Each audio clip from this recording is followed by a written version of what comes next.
Good morning everyone. देखिए आज हम लोग का साइंस का एक टॉपिक है जिसका नाम है फ्यूल। फ्यूल का मतलब होता है ईंधन। ईंधन आखिर किसको बोलते हैं? कोई भी चीज होता है जो कंबस्टिबल सब्सटेंस होता है यानी ज्वलनशील पदार्थ होता है, उसको हम लोग जलाते हैं तो उससे क्या मिलता है? लाइट मिलता है और एनर्जी मिलता है। लाइट एनर्जी मिलता है, ताप मिलता है, हीट मिलता है और लाइट एनर्जी मिलता है। उस पदार्थ को हम लोग फ्यूल कहते हैं। ठीक है, फ्यूल बहुत ही आसान डेफिनेशन है। ठीक, अब फ्यूल को बांटा गया है अलग अलग प्रकार में। फ्यूल का एग्जांपल में आप नोट कीजिएगा, नेचुरल गैस हो जाएगा, बायोगैस हो जाएगा, केरोसिन हो जाएगा, एलपीजी। एलपीजी वही गैस जो घर में यूज किया जाता है वो गैस आ जाएगा। काउ डंग्स, गाय का गोबर जितना भी है ना, पशु अपशिष्ट, वो सब आ जाएंगे। ठीक, types of fuel on the basis of physical state. Physical state के आधार पर यानी भौतिक अवस्था के आधार पर फ्यूल को बांटा गया। देखा गया भौतिक अवस्था के आधार पर फ्यूल कितना प्रकार का हो रहा है।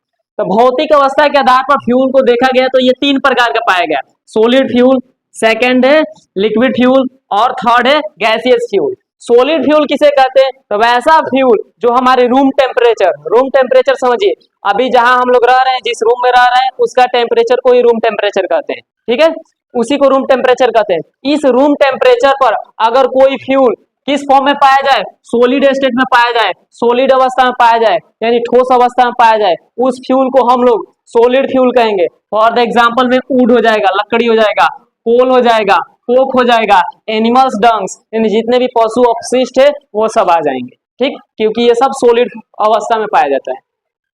सेकेंड है लिक्विड फ्यूल।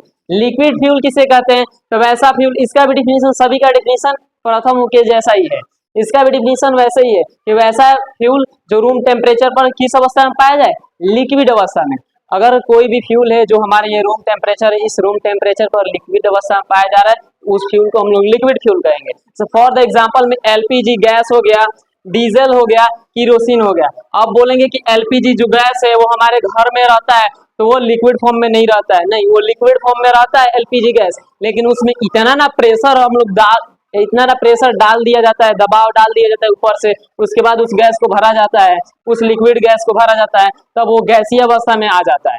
ठीक है, लेकिन कभी कभी के दिन में कभी कभी देखिएगा कि उस गैस को निकालिएगा तो उससे लिक्विड यानी कि जल, पानी निकलना स्टार्ट हो जाता है। ठीक, तो इसलिए इसको लिक्विड फ्यूल के अंतर्गत रखा गया। और लास्ट हम लोग का टॉपिक है गैसियस फ्यूल। गैसियस फ्यूल वैसा फ्यूल जो रूम टेम्परेचर पर गैस की स्टेट में हो, गैस की अवस्था में पाया जाता हो, उसे गैसियस फ्यूल कहते हैं। से फॉर द एग्जांपल में बायोगैस हो जाएगा यानी कि गोबर गैस, जितने भी अपशिष्ट पदार्थ है उन सब से जो भी गैस निकलता है उसे बायोगैस कहते हैं।